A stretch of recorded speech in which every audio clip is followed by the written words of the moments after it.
할렐루야. 우리 찬송가 390장 함께 찬송하시며 오늘 이 하루도 우리 주님과 함께 동행하며 예배하며 나아가시겠습니다.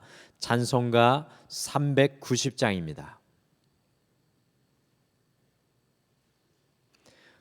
찬송가 390장입니다. 예수가 거느리시니 즐겁고 평안하구나. 주야에 자고 깨는 것 예수가 거느리시네. 주 날 항상 돌보시고 날 친히 거느리시네. 주 날 항상 돌보시고 날 친히 거느리시네.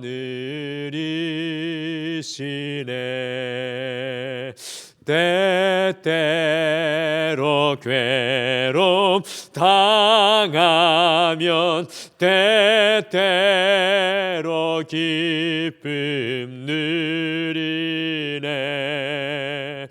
풍파 중에 지키시고 평안히 인도하시네.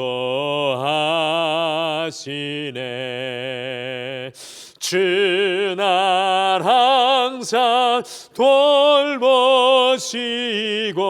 날 친히 거느리시네. 주 날 항상 돌보시고 날 친히 거느리시네. 내 주의 손을 붙잡고 천국에 올라가겠네.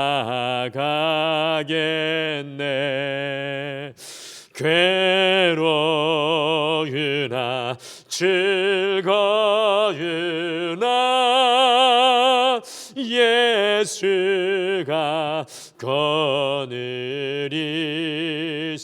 거느리시네. 주 날 항상 돌보시고 날 친히 거느리시네. 주 날 항상 돌보시고 날 친히 거느리시네. 이 세상 이별할 때에 마귀의 권세 이기네. 천국에 가는 그 길도 예수가 거느리시네. 주 날 항상 돌보시고 날 친히 거느리시네. 주 날 항상 돌보시고 날 친히 거느리시네.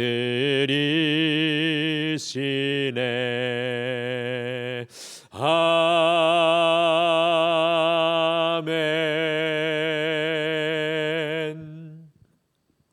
우리 다 같이 기도하시겠습니다. 여호와의 은혜는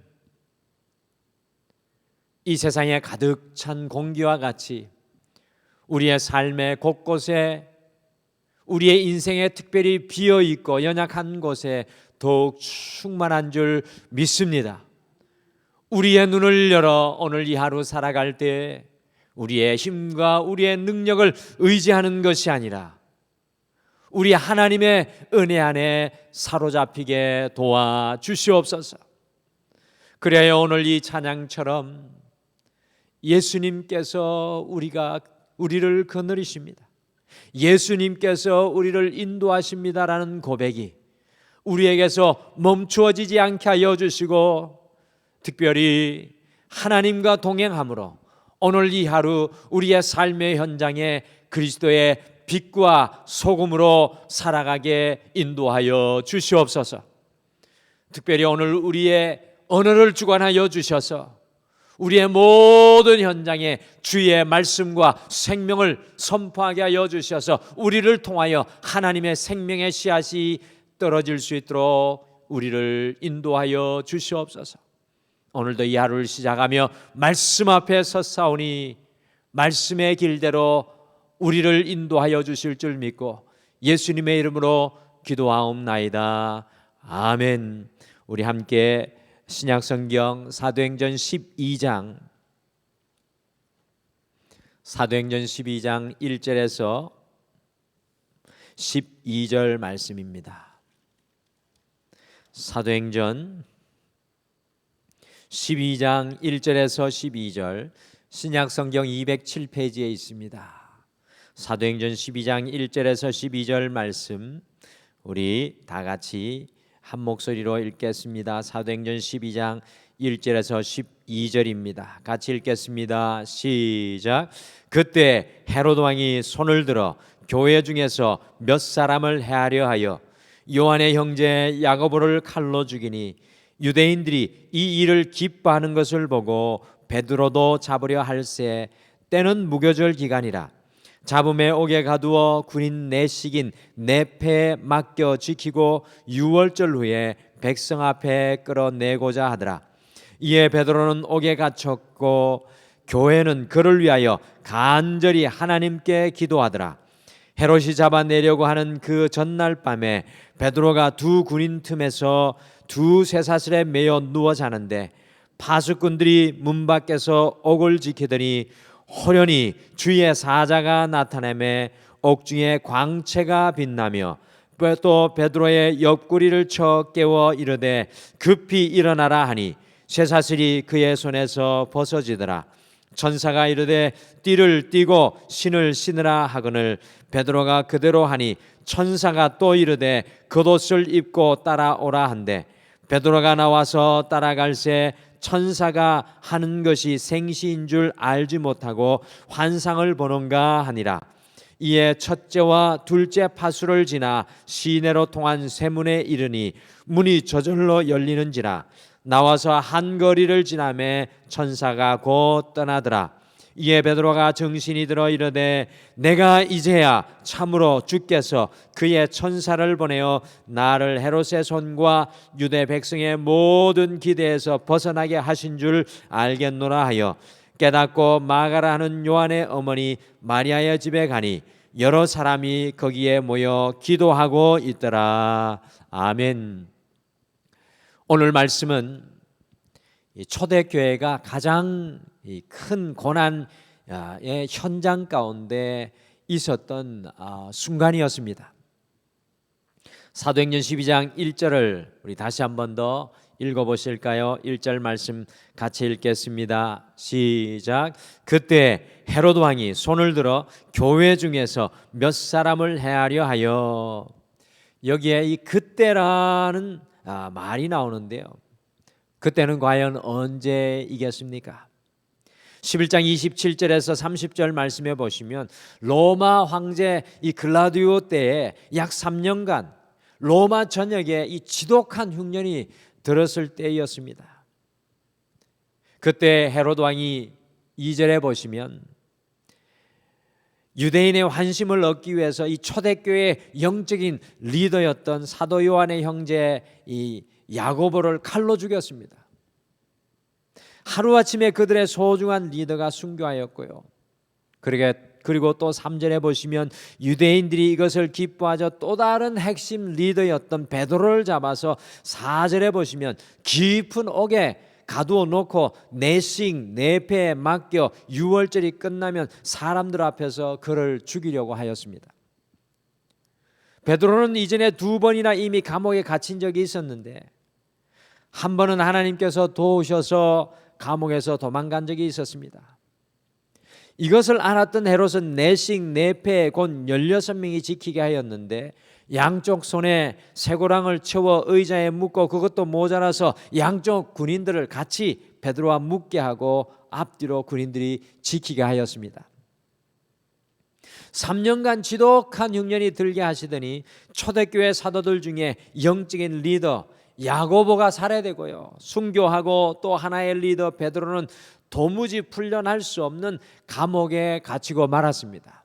이 베드로가 오늘 말씀 보시면 풀려나면서도 이것이 꿈인가 생시인자 알지 못할 정도로 오늘 베드로의 갇힘은 불가능한 갇힘이요, 인생의 막다른 골목에 서 있었던 그러한 모습입니다. 예루살렘에 있었던 이 초대교회는 완전히 막다른 골목에 서게 된 순간이 바로 지금이었습니다. 그러나 기억하시길 바랍니다. 하나님의 은혜는, 우리를 향한 하나님의 은혜는 우리의 인생의 밤이 깊으면 깊을수록 더욱 환하게 우리에게 비춰옵니다. 막다른 골목에 서 있었던 예루살렘 초대교회가 다시 한번 도약하는 놀라운 은혜의 사건이 여기에서 일어납니다. 베드로가 여기서 이제 죽게 되면 초대교회가 크게 흔들릴 수 있게 있을 수 있는 시간인데 다시 한번 더 이 사건을 통해 우리 하나님께서는 초대교회를 믿음의 자리에 세웁니다. 그래서 오늘은 인생의 막다른 골목에서라는 제목으로요, 어떻게 예루살렘의 초대교회가 인생의 막다른 골목에서 다시 하나님과 도약하게 되었는지 살펴보시겠습니다. 과연 어떻게 인생의 막다른 골목에서 하나님의 사람들이 2000년 전에 일어났습니까? 첫째, 막다른 골목에서 예루살렘 교회는 끝까지 포기하지 않고 하나님만을 바라보았습니다. 끝까지 포기하지 않는 믿음의 사람들의 모습이 우리에게 보여집니다. 3년의 흉년 앞에, 사도 야고보의 죽음 앞에, 사도 베드로의 벗어날 수 없는 투옥 앞에, 도무지 풀려날 수 없는 인간의 한계 중에 한계 앞에 초대교회 성도들이요, 마치 예수님께서 십자가에 못 박히시기 전에 다 흩어져서 절망하고 그 모습과 같이 포기했더라면 막다른 골목에서 역사하시는 하나님의 일하심을 결코 보지 못하였을 것입니다. 예루살렘 초대교회 성도들은요, 사실 모든 소망과 모든 의지가 다 끊어졌습니다. 그러나 막다른 골목에서도 예루살렘은, 교회는 끝까지 포기하지 않고 하나님만을 바라보는 장면이 사도행전 12장입니다. 여러분들, 우리의 인생에 얼마나 실망하고 절망하고 낙심할 막다른 골목들이 우리에게 많이 있습니까? 진정한 그리스도인은요, 어떠한 막다른 골목에서도 포기하지 않고 끝까지 하나님을 바라보는 믿음의 사람들입니다. 오늘 7절 말씀해 보시면 호련히 주의 사자가 나타나매라는 말씀이 있습니다. 그런데 이 호련이라는 말에 집중하십시오. 영어로 suddenly, 곧 갑자기라고 번역되어 있는데요, 이것의 헬라어의 의미는 이두라는 말로 보다라는 뜻입니다. 보다. 누구를 본다는 말입니까? 주님의 사자가 나타나는 것을 보았다는 의미입니다. 주님이 일하시는 하나님의 능력의 손을 보았다는 의미입니다. 곧 초대교회 성도들의 시선이 어디로 향하여 있는지 잘 보여주는 말씀입니다. 초대교회 성도들의 시선은 막다른 골목에 있지 않고 그 상황 속에서도 하나님께서 보내시는 천사, 하나님의 손을 기다리며 그것을 향하여 서 있었습니다. 전 서울구치소 경비교도대 대대장을 지내신 이 박효신 장로님이 계신데, 그분이 쓴 책 가운데 하나님이 고치지 못할 사람은 없다라는 책이 있습니다. 그 책 안에 사형수 이호성 이야기가 실려 있습니다. 이호성 제수는 서울에 살던 사람으로 친아버지, 친어머니, 친형, 형수, 어린 조카까지 친가족을 살해하고요. 마지막에 사탄이 그의 귀 속에 죽여라 죽여라는 음성을 듣고 친가족을 살해하고 급기야는 그 사탄이 아버지, 어머니, 친형, 형수, 조카를 죽인 놈이 무슨 낯짝으로 살아있느냐, 이젠 내 차례다, 내가 죽어라, 내가 죽어라는 그 음성을 듣고 살았다고 합니다. 그런데 이 흉악한 죄인도 하나님께서 고치시니 하나님께 돌아와 주님을 영접하는 사람이 되었습니다. 하나님이 고치시지 못할 사람은 없습니다. 하나님이 넘지 못하게 할, 하나님이 열지 못하게 하는 인생의 막다른 골목은 없습니다. 사랑하는 성도 여러분, 혹시 여러분의 자리가 인생의 막다른 골목과 같은 분이 계십니까? 그 인생의 막다른 골목을 바라보고 포기하지 마시고 끝까지 하나님을 바라보는 인생의 자리에 서시기를 바랍니다. 끝까지 포기하지 않고 하나님의 역사를 바라보는 사람은 하나님께서 보내시는 주의 천사, 오늘 이 하루 속에 하나님께서 역사하시는 주의 손을 우리도 발견하는 놀라운 은혜를 누리게 될 줄 믿습니다. 둘째, 막다른 골목에서 예루살렘 교회는 함께 기도하였습니다. 사도행전 12장 12절 말씀 같이 읽으실까요? 12장 말씀 12절 말씀 같이 읽겠습니다. 시작. 깨닫고 마가라는 요한의 어머니 마리아의 집에 가니 여러 사람이 거기에 모여 기도하고 있더라. 아멘. 또 재미있는 게요, 5절 말씀에 한번 여러분들의 성경을 보시면 한글 성경에는 빠져 있습니다. 이에 베드로는 옥에 갇혔고, 그런데 헬라어 원어 성경에는 대라는 접속사가 붙여 있는데요, 그것은 그러나라는 뜻입니다. 안타깝게도 우리 한글 성경에는 빠져 있는데 원어 성경에는 이렇습니다. 이에 베드로는 옥에 갇혔고 그러나 교회는 그를 위하여 간절히 하나님께 기도하더라라고 성경은 기록합니다. 모든 소망이 끊어진, 절대로 도망 나올 수 없는 헤롯의 깊은 감옥에 갇혔지만 예루살렘 교회는 함께 여러 사람이 모여 그러나 기도하였습니다. 미국의 대통령이었던 에이브라함 링컨은 이렇게 말했습니다. 나는 더 이상 어찌할 수 없는 막다른 골목에 도달했을 때 내 지혜와 내 모든 지식으로 도저히 어쩔 수 없다는 것을 알았지만 그러나 기도하면 된다는 강한 확신에 무릎을 꿇었던 적이 내 생에 한두 번이 아니었다. 막다른 골목에서는 세상 사람들이 할 수 있는 일이라고는 아무것도 없습니다. 그러나 5절에 보십시오. 베드로가 도저히 빠져나올 수 없는 감옥에 갇혔지만 그러나 예루살렘 교회는 간절히 기도하였습니다. 성경에 그러나 기도하였다라는 표현이 많이 나옵니다. 우리의 인생의 한 페이지에서도 그러나 주님 앞에 무릎 꿇습니다라는 고백이 필요합니다. 예루살렘 교회는 한두 사람이 기도한 것이 아니라 여러 사람이 함께 모여 기도하였습니다. 이것이 바로 능력입니다. 모닥불은 모아야 불꽃이 장렬합니다. 숯불도 모아야 화력이 강력해집니다. 기도의 힘도 모아야 강력한 폭발의 힘이 됩니다. 여러분들, 우리가 이 코로나 시대에 잃어버렸던 우리의 기도의 불꽃을 함께 이제 모아 나가기를 바랍니다. 특별히 이번 주 등마루에 새롭게 세워질 장로님과 권사님들 위해 우리가 함께 기도해야 합니다. 어려운 시간 하나님께서 준비하신 일꾼들이 세워지도록 이번 한 주 함께 기도합시다. 그리고 등마루의 예배가 다시 회복되고 이 지역 속에 영적인 오아시스가 될 수 있도록 우리가 함께 중보하기를 원합니다.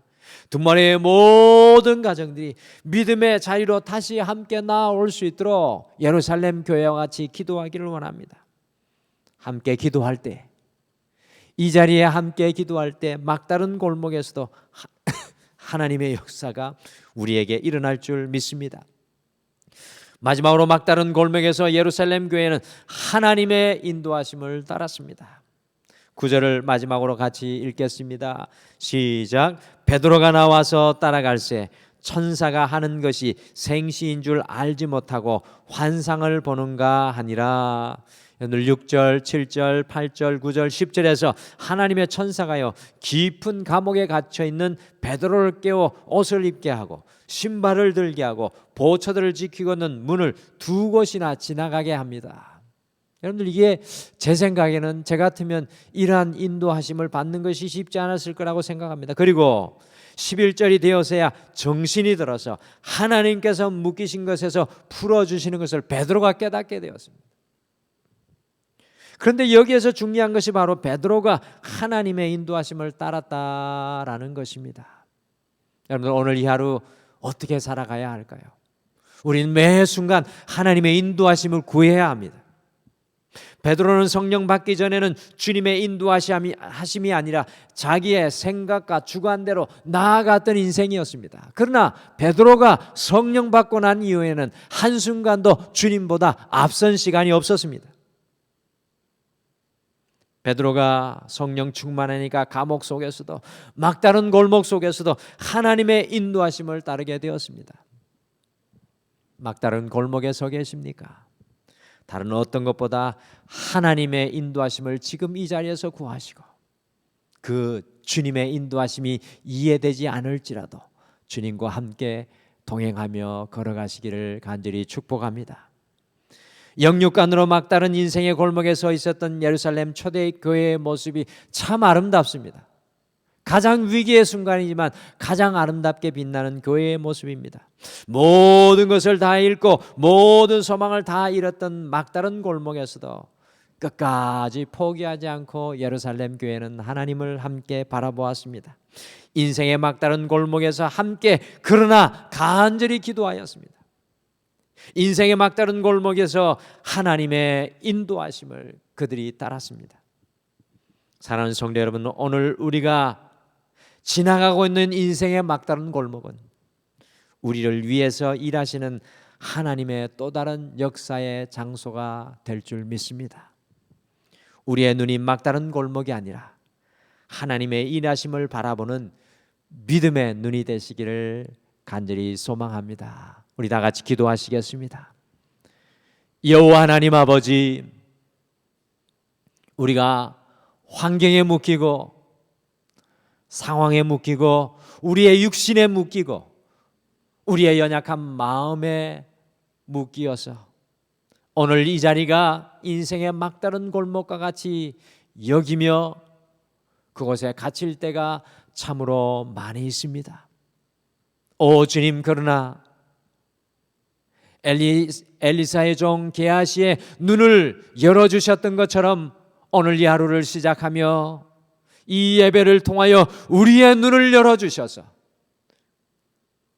우리를 앞서가시는 주님을 믿음으로 바라보게 도와주시옵소서. 어떤 삶의 자리에 있든지 간에 흔들리지 않게 하여 주시고, 어떤 삶의 자리 속에서도 그러나 기도의 무릎을 꿇게 하시고, 어떤 삶의 자리 속에서도 하나님의 뜻과 인도하심을 먼저 구하며 그 인도하심을 쫓아 나아가는 믿음의 걸음걸이가 되게 하여 주시옵소서. 사랑하는 모든 성도님들의 오늘의 모든 삶 위에 여호와께서 함께하여 주실 줄 믿고 감사드리며 예수님의 이름으로 기도드리옵나이다. 아멘. 하늘에 계신 우리 아버지여, 이름이 거룩히 여김을 받으시오며 나라가 임하옵시오며 뜻이 하늘에서 이루어진 것 같이 땅에서도 이루어지이다. 오늘 우리에게 일용할 양식을 주시옵고 우리가 우리에게 죄 지은 자를 사하여 준 것 같이 우리 죄를 사하여 주시옵고 우리를 시험에 들게 하지 마시옵고 다만 악에서 구하시옵소서. 나라와 권세와 영광이 아버지께 영원히 있사옵나이다. 아멘. 우리 시간 말씀 생각하시며 먼저 말씀 붙잡고 두 가지를 함께 기도하겠습니다. 첫째, 인생의 막다른 골목에서 좌절과 실망과 두려움에 넘어지지 아니하고 끝까지 하나님의 일하심을 바라보게 하옵소서. 우리의 가정 속에, 우리의 모든 삶의 현장 속에 하나님의 일하심을 바라보게 하옵소서. 두 번째, 인생의 문제와 아픔에 우리의 시선을 빼앗기지 아니하고 하나님의 인도하심을 구하고 찾고 따라가게 하옵소서. 하나님의 인도하심을 간구하시기를 바랍니다. 그리고 오늘도 우리 성도님들의 연약한 마음과 아픈 마음을 다 쏟아놓고 주님의 마음으로 우리에게 보여주시는 믿음의 사람들을 또한 품고 함께 중보기도 하겠습니다. 우리 다 같이 기도하시겠습니다. 아버지 하나님, 참으로 감사합니다.